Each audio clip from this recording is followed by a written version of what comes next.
eh, toda nuestra materia de derecho de las obligaciones la vamos a ver en dos partes. En una primera parte vamos a ver todo lo que es la teoría general de las obligaciones. Y en una segunda parte vamos a ver la teoría de la reparación de daños o de la responsabilidad civil, como la llama el código, que nosotros siempre discutimos, pero que es una realidad. El código la llama responsabilidad civil. Muchos hablamos de reparación de daños. Lo cierto es que nosotros le vamos a dar todas las posibilidades para que ustedes puedan entenderlo. Lo que se tiene que ver con lo bibliográfico, en la primera parte van a ver un libro que se llama Derecho de las Obligaciones, que lo van a tener en PDF en el campus. Y en la segunda parte, Derecho de Daños en el Nuevo Código Civil, del doctor Fernando Ubiría, también docente de la cátedra, que van a tener acceso a ese libro también a través de la biblioteca virtual. Ustedes saben que tienen acceso como alumnos al campus.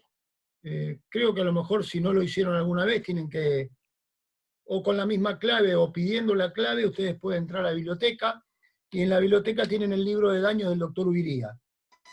De allí vamos a ver toda la segunda parte, por supuesto, con la guía nuestra como docentes, y en la última parte de acción de reparación de daños probablemente le sumemos algún libro, pero también lo vamos a subir al campus virtual.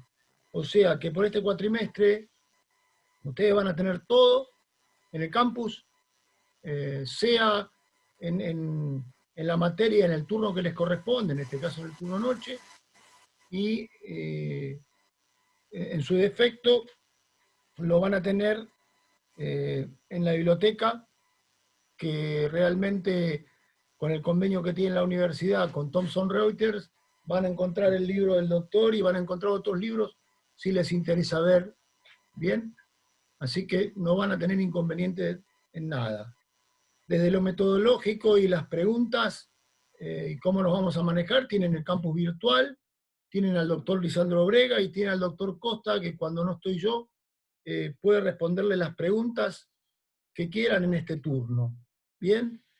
Y así que tanto el doctor Obrega como el doctor Costa, si no se encuentra ninguno de ellos, lo hablan con el doctor Talco, pero realmente no van a tener problemas en llegar a resolver todo.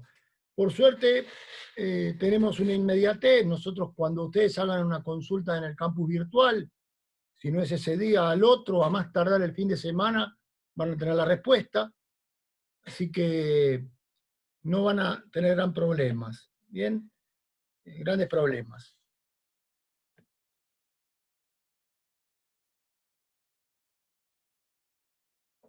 Van a tener también el programa, que es lo primero que tienen cuando ingresan al campus virtual. Van a tener el programa.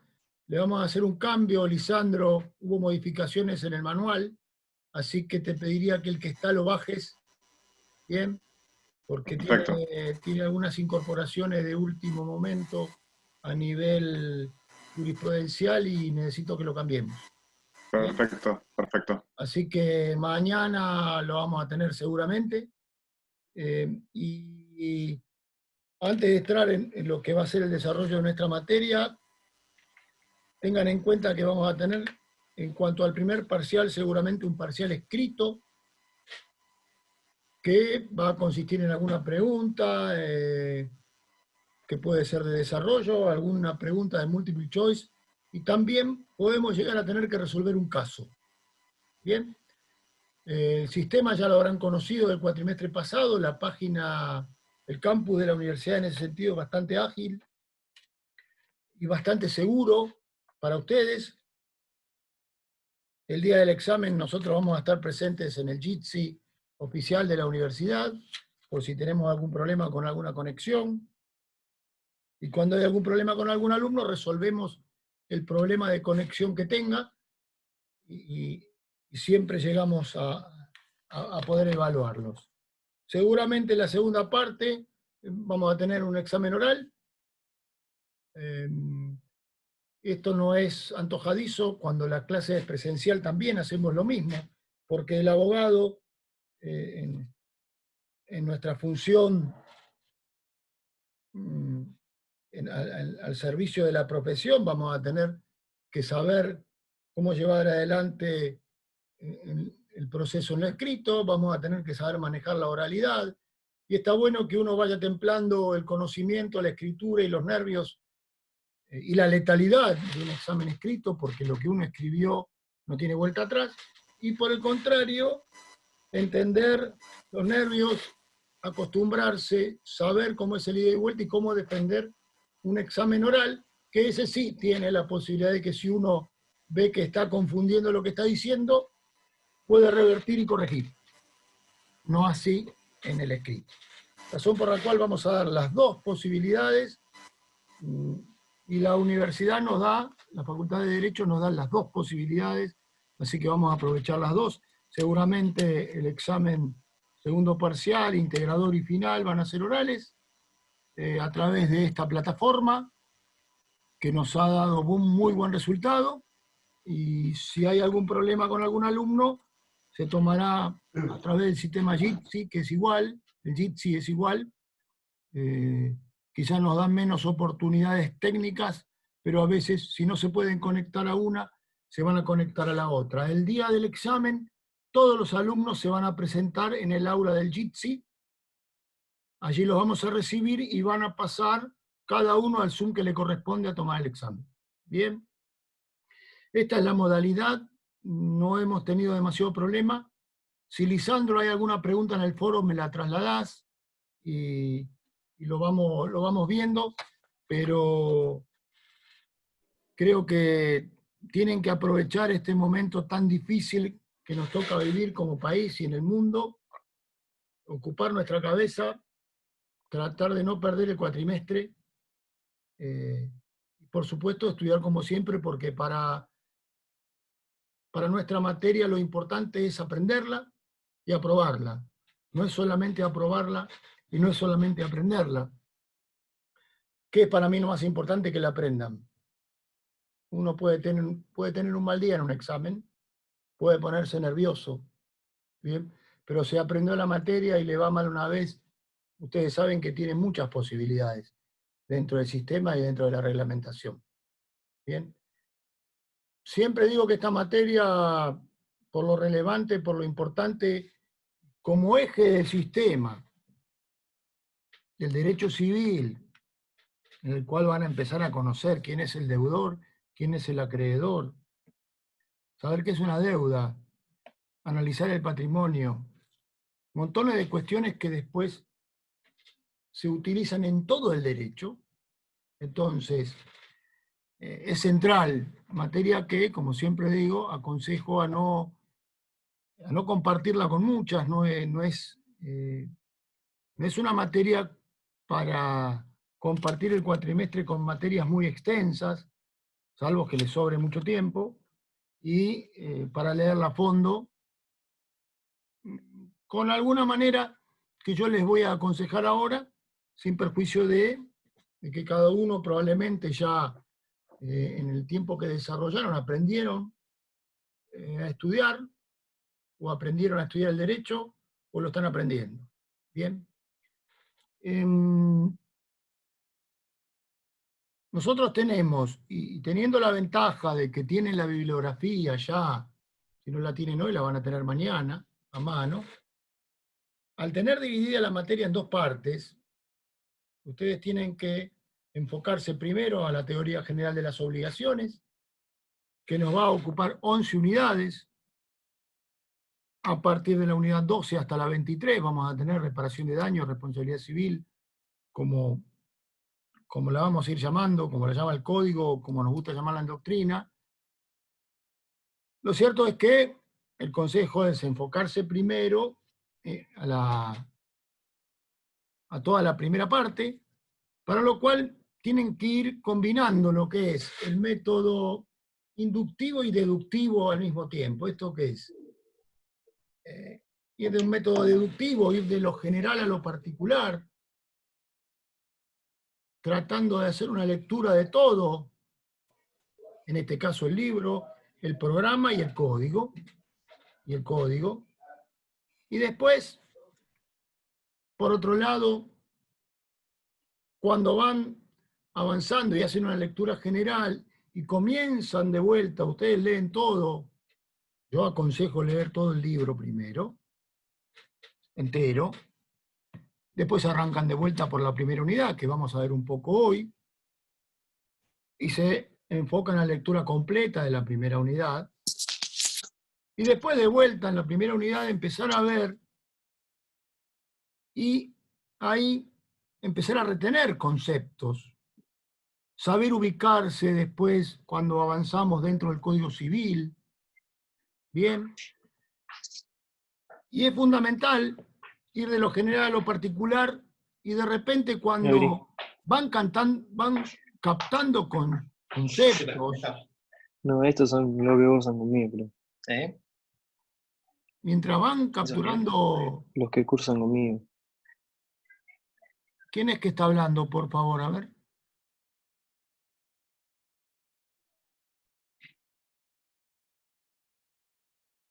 Ahí se apagó el micrófono. Alumno Sastre.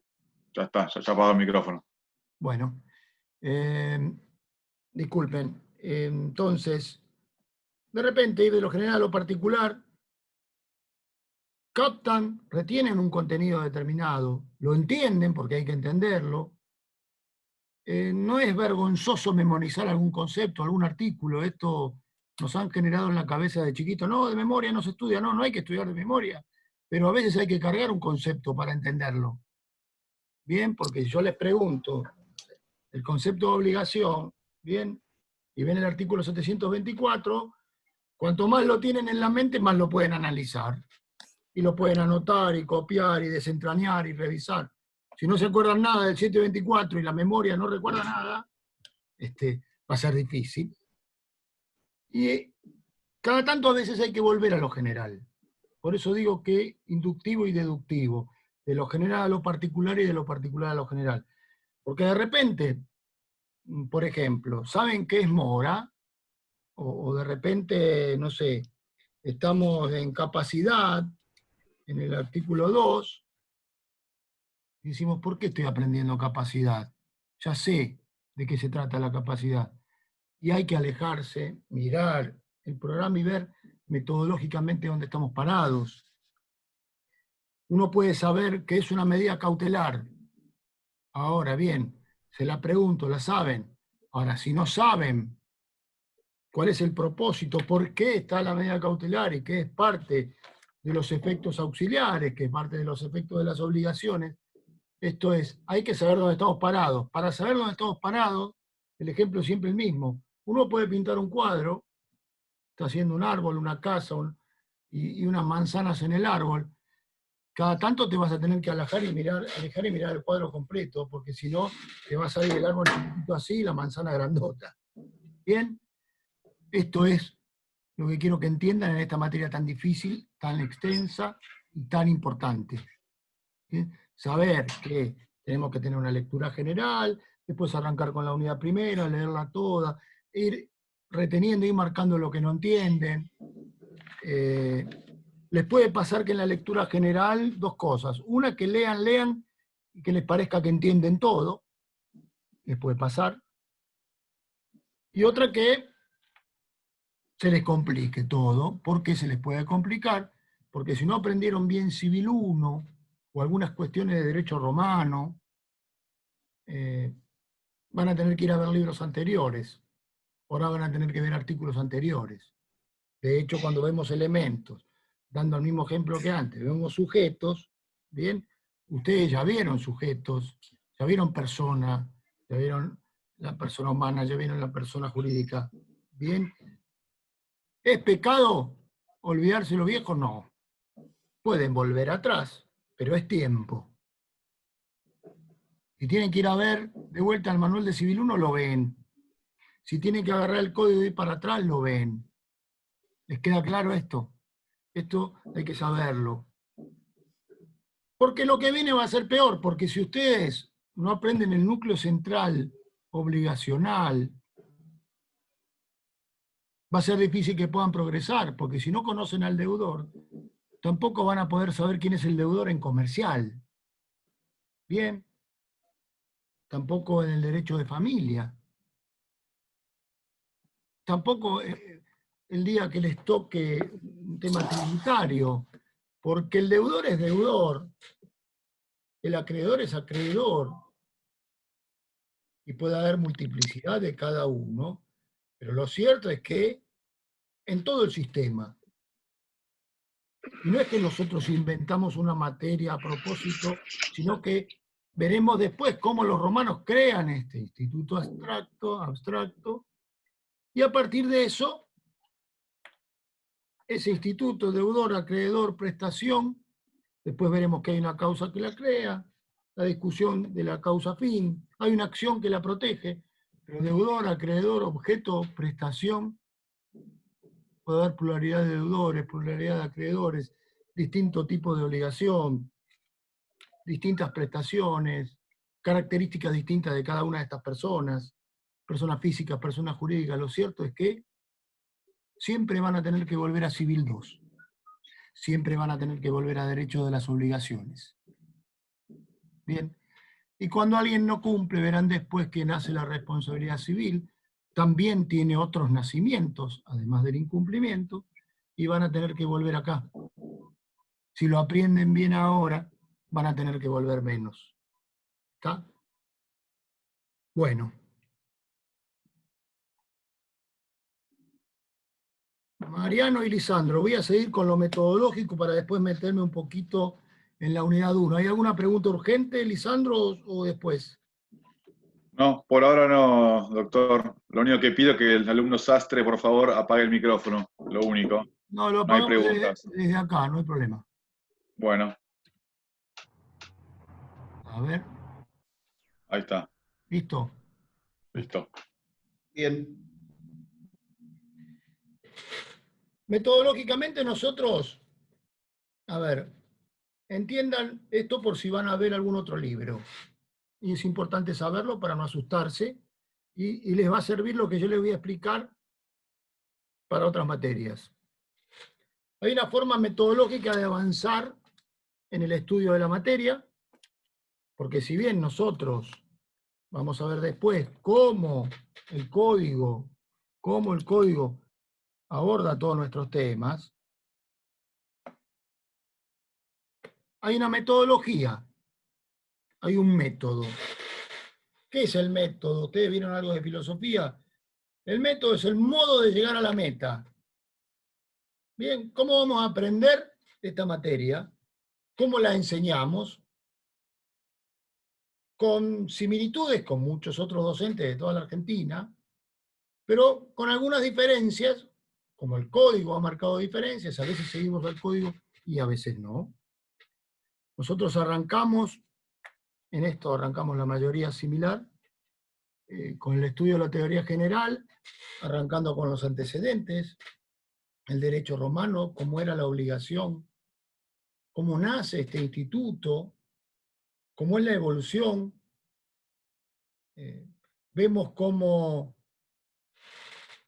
hay antecedentes legislativos, cómo llegamos a Vélez Arfiel, cómo llegamos a ese punto en el cual se le encomienda a Vélez la creación del código en 1864, aparece el código en Ley 340, 1869, con algunos detalles que les voy a contar después. Nosotros vemos que el código de Vélez no da definición, seguimos adelante, vemos la evolución hasta el decreto 17711, del decreto 17711, bueno, aparecen dos hitos jurídicos, la ley de defensa del consumidor y luego nos llega el nuevo Código Civil y Comercial. El nuevo Código Civil y Comercial que sí da definición, vemos la definición del código, vemos el análisis comparativo de todos estos institutos del derecho romano hasta aquí, la naturaleza jurídica de la obligación, y con eso completamos la unidad primera. Y después, ahí empiezan las diferencias. Nosotros nos vamos a los elementos.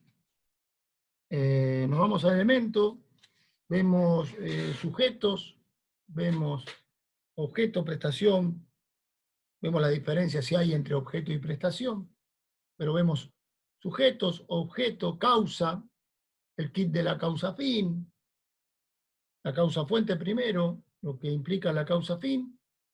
Vemos que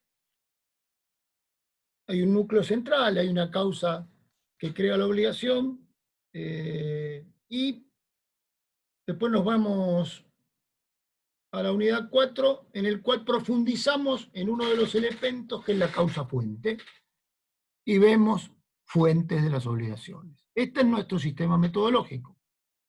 Pueden agarrar algún libro que arranca con lo que yo les digo y después se va a clasificación. Pueden tener algún libro, es raro, pero se puede ir a los efectos. Estamos dentro de la mayoría que después de la introducción general nos vamos a los elementos. Y dentro de los elementos le damos un capítulo especial a las fuentes. Bien. Después de ver fuentes, ahí sí nos vamos a los efectos. Entonces, nace, vemos los sujetos, analizamos en profundidad las fuentes, nos vamos a los efectos. ¿Está? Cuando nos vamos a los efectos, encontramos ya las primeras diferencias. En efectos vamos a ver efectos principales y efectos auxiliares.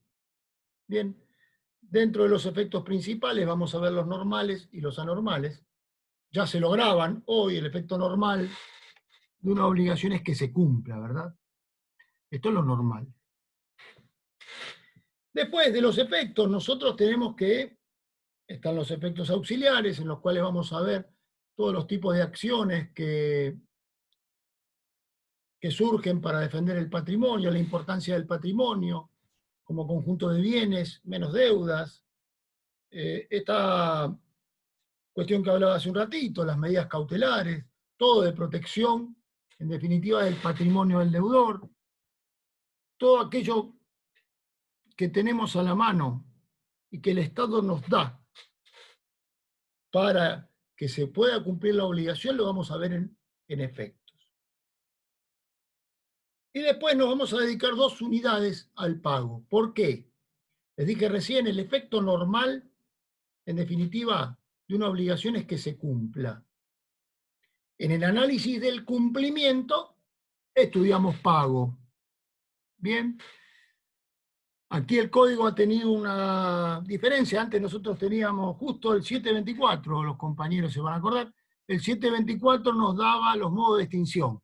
Hoy tenemos separado el pago por un lado en el código y después dice otros modos extintivos, que lo dividió y metodológicamente nosotros nos fuimos para ese lado. Bueno, después de los efectos, ya que saben lo que es el cumplimiento, nos vamos al pago. ¿Está? Bueno, nos dedicamos 2 unidades al pago. Después sabemos que la obligación nace. Vemos los elementos. Dentro de los elementos, bueno, le di que nos dedicamos bastante a fuentes. Después de las fuentes nos vamos a efectos. De efectos terminamos en el pago. Bien. Y antes de ver otras cuestiones, vemos que la obligación también se puede transmitir. Creímos que metodológicamente era importante. Sabemos que la obligación está, también se puede transmitir. También vemos que la deuda, con características particulares, puede cambiar de sujetos. Bien, tanto cuando cedemos un crédito, tanto cuando se sume la deuda, no quiero meterme en el estudio de los temas. Yo lo que quiero que aprendan hoy es esta metodología, que agarren un papelito, tiqui, tiqui, tiqui, y vayan marcando cómo va a ser nuestro camino y para qué sirve cada unidad. Luego de esto, sabemos que se pueden transmitir. Bien, sabemos que también se pueden asumir las deudas y hay transmisión de deuda. Ahí nos vamos a clasificación de las obligaciones. Después, bien, a partir de la 8.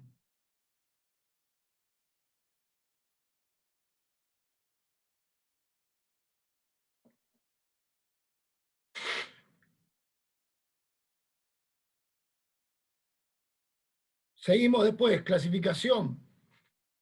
La clasificación, que incluso yo les voy a dejar un PowerPoint, y seguramente vamos a compartir justo con los docentes que están hoy estos temas. La clasificación tiene una parte del código y una parte de doctrina. No tenemos exactamente todo en el código, razón por la cual ahí también van a encontrar diferencias, pero metodológicamente les va a ser bastante sencillo, porque con el programa, el PowerPoint, el libro y la clase, esta parte debería ser no muy difícil de entender. Bien. Después sí, una vez que terminamos, vamos a ver los otros modos extintivos, como dice el Código Civil. Vemos los otros modos de extinción. Y cerramos en la unidad 11 con prescripción liberatoria y caducidad de derechos. Tema fundamental, tema determinante, que lo vemos al final porque el código también lo ve al final, porque no es un modo de extinción de las obligaciones, sino que va a atacar a la acción que acompaña a la obligación, y un instituto nuevo, que había algunos antecedentes en doctrina muy antigua, pero que no es tan sencillo de entender, que es la caducidad de derechos. No la caducidad procesal, caducidad de derechos. Bien. Ahora voy a tocar algunos temitas de la unidad 1, para después sí dedicarnos a cargarles todo en internet y seguir la clase que viene. Lisandro, le pediría a todos los alumnos que pongan nombre, apellido y número de documento. Así copiamos los presentes de hoy. Bueno, ¿Bien? sí, los Más tomo, allá los tomo. más allá de que no se cuenta el presentismo, es bueno saber, porque de los 54 inscriptos tenemos 50. Sí, perfecto. Bien. Eso es muy positivo. Y así cotejamos. Bueno, Perfecto. yo le decía hace un ratito que, y les voy a dar unas nociones de la unidad 1. Nosotros, a ver, una de las cuestiones que uno de los institutos que en el derecho romano, o que los romanos, bien, crearon con muchísima durabilidad, es precisamente el sistema de la obligación. Este sistema de la obligación, en el cual tenemos que, más allá de que en el concepto que yo les voy a dar del derecho romano no habla de deudor y de acreedor, se crea, en definitiva, una prestación que en aquel momento era de dar cosa, una persona que tenía que dar esa cosa y otra que la tenía que recibir. Bien. Obligatio iuris vinculum, decían en las institutas de Justiniano, pasando el año 1500, el año 500, perdón, después de Cristo. Obligatio iuris vinculum quo necessitate astringimur aliculius solvendae rei. Esto es, la obligación es un vínculo jurídico por el cual una persona está constreñida a dar a otro alguna cosa. Nace este núcleo abstracto, que después, por supuesto, se fue perfeccionando con los glosadores en Italia, los glosadores también mayormente en Italia. Llega el código francés, llega el artículo 495 del código, Vélez no define, Vélez Sarsfield, que decía que en realidad el legislador no sabe de derecho. El legislador representa al pueblo como diputado, representa a una provincia como senador. El libro el código se aprobó a libro cerrado, el código de Vélez, con todas las ventajas para el terrateniente de la época, con todas las características propias de un código de su época, con mucho del código de Napoleón, pero Vélez dice las obligaciones, arranca con decir en el 495 cuáles eran las obligaciones. No da el concepto de obligación, porque en la elevación que hace Vélez para la aprobación al Congreso explica que no le corresponde sino a los juristas y a los jueces definir los conceptos, más allá de que después encontramos en el camino algunas definiciones, un código de característica individualista en lo filosófico, liberal en lo económico, con una constitución con fuerte raigambre en la propiedad privada, con una influencia importante del esbozo de Freitas, para algunos autores también de un código chileno previo, si no recuerdo mal, 1855. Por supuesto, institutas de Gallo, institutas de Justiniano, y código francés como tema central, con un sistema, por supuesto, subjetivo, y con mucho tomado del derecho, por supuesto, extranjero, porque la naciente Argentina, imaginen ustedes que Constitución 1853, completa como país 1860, muy reciente, con influencia de Sarmiento y con gran influencia de importancia poco reconocida a Aurelia Vélez. Aurelia Vélez, hija de Dalmacio Vélez Arfield. ¿Bien? Si alguna vez tienen la posibilidad de ir a Córdoba y ver algunos manuscritos, van a ver letras diferentes. Muchas letras de Aurelia Vélez. Y este código, que bueno, que en su momento arranca con 4 libros, que con la reforma de la 17711 mantiene el articulado, con la unificación nos vamos a una estructura de código distinta. Teníamos todo el instituto obligacional en el libro segundo, antiguamente, y tenemos hoy el libro tercero, en el cual nos vamos a dedicar mucho nosotros. Vamos a ver algo de lo que es un poquitito de derechos reales cuando vamos a ver obligaciones de dar cosas ciertas. Vamos a ver prescripción, bien, que está al final, para apartarnos del libro tercero, les estoy diciendo.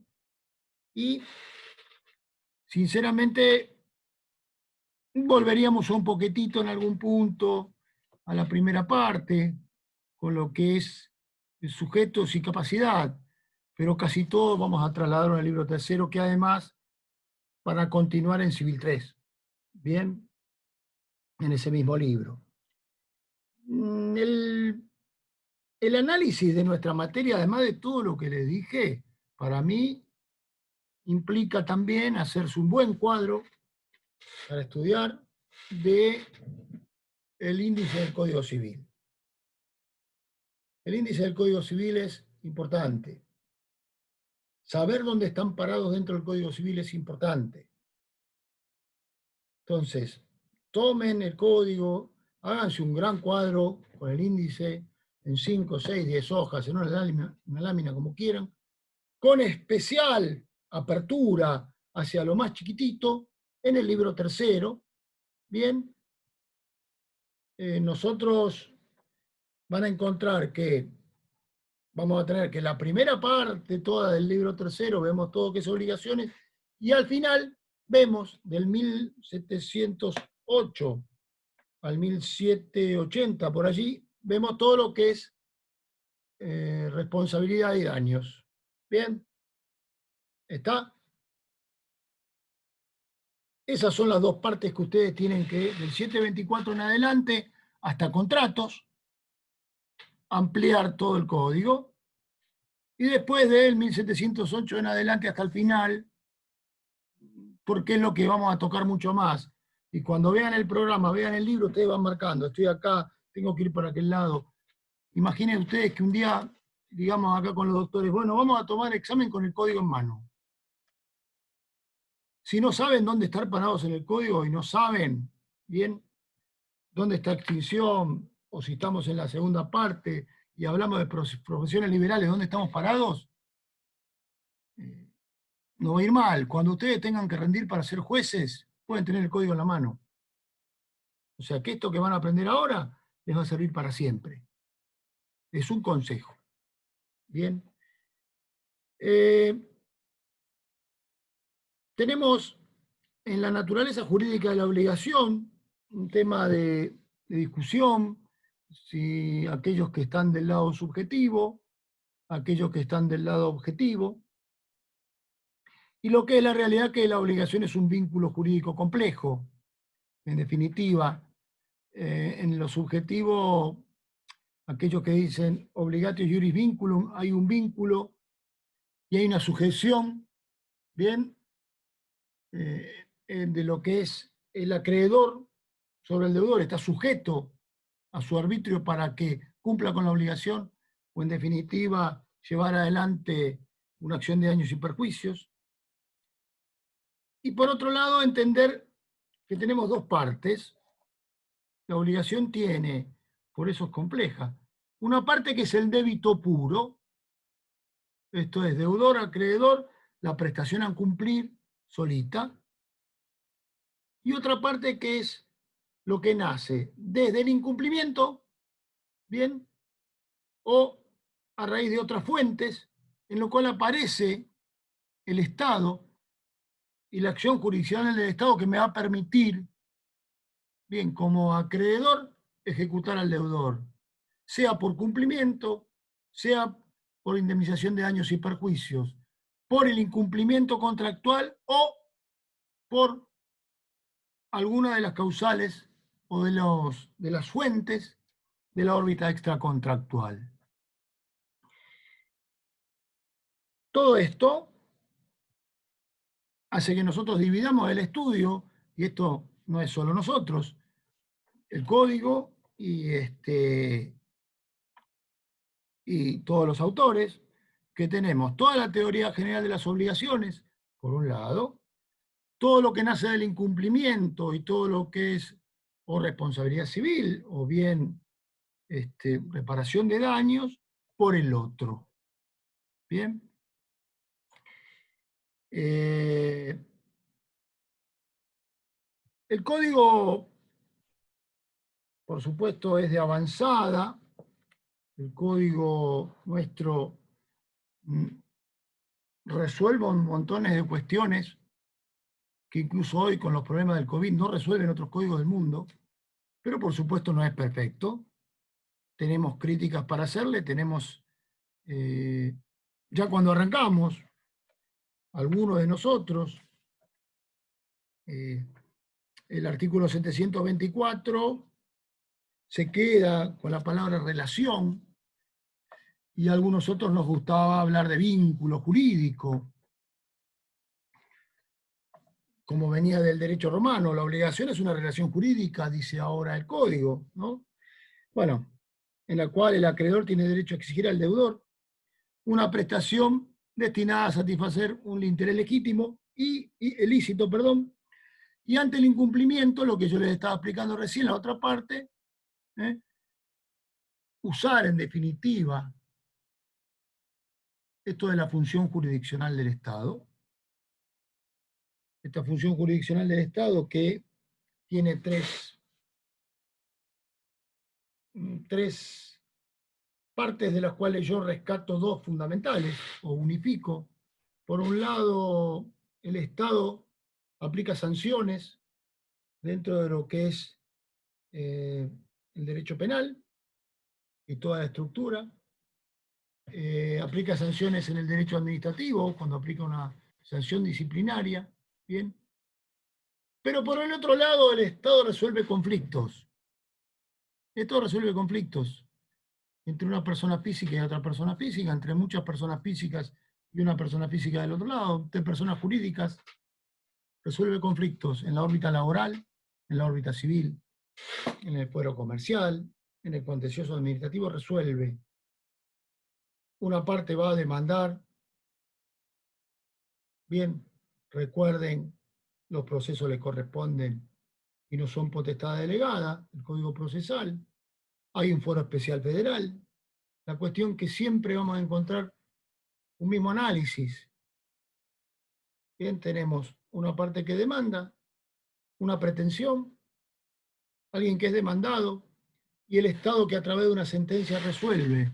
Por eso el Estado resuelve conflictos dentro de su función jurisdiccional que nos interesa a nosotros. Y nos va a dar este artículo que ustedes ven, y la combinación de estos artículos, este 724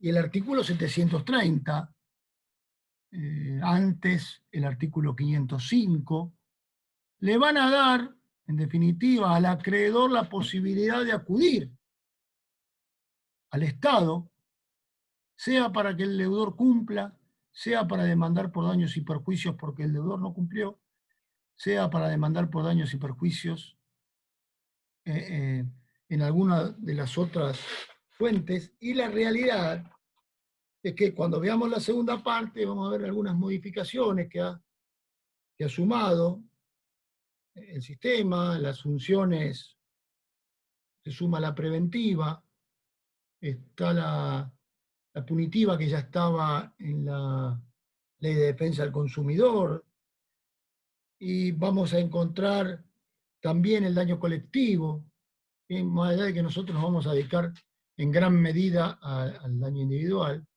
al daño colectivo le vamos a dedicar el tiempo que esto le requiere. Tenemos un gran cambio, que lo vamos a analizar más en clasificación, pero bueno, quizás es un poco del enfoque general. No tenemos ya dentro del código a la obligación natural. Obligación natural era aquella que no tenía acción para exigir su cumplimiento, lo que estábamos hablando recién. Y la acción es eje del sistema. Nos deja el código con un artículo 728 que habla del deber moral. Ripert en Francia hablaba del deber moral, pero siempre al deber moral se lo asimiló a la obligación natural. Aquí se quiso quitar la obligación natural, pero por otro lado nos dejaron la prescripción liberatoria al final, razón por la cual no se entiende mucho bien el objetivo de la reforma, pero no tenemos la obligación natural al comienzo como teníamos, antes en el 515. Hoy tenemos a la obligación a secas, y la obligación tiene una acción para exigir su cumplimiento. Bien, la acción para exigir su cumplimiento no la vamos a tomar como elemento esencial cuando veamos los elementos esenciales en la segunda unidad, pero tengan en cuenta que sin acción, en definitiva, dificulto que el deudor cumpla. Sin la coacción estatal, que le va a permitir ejecutar sus bienes e ir contra su patrimonio, como vamos a ver en efectos y en efectos auxiliares, el deudor ya en el sistema capitalista moderno, y infiero que también en el sistema capitalista o liberal desde sus orígenes, el deudor paga porque si no tiene la coacción estatal que tiene a su mano el acreedor. Bien, puede haber quien paga o quien cumple una obligación solo por el hecho de satisfacer al acreedor.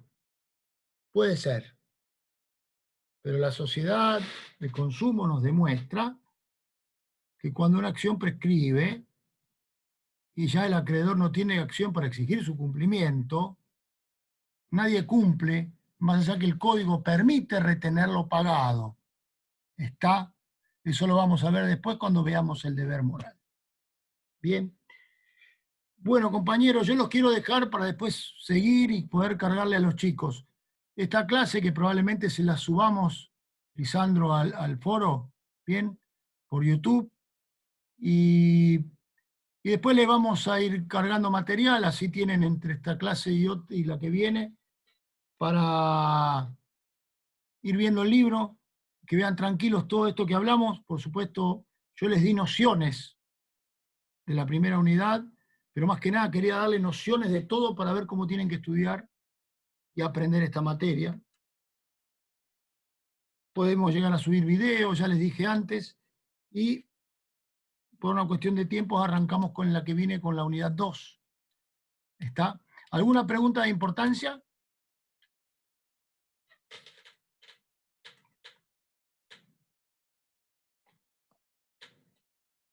Acá en el chat, más que dejar de presente, no hicieron preguntas.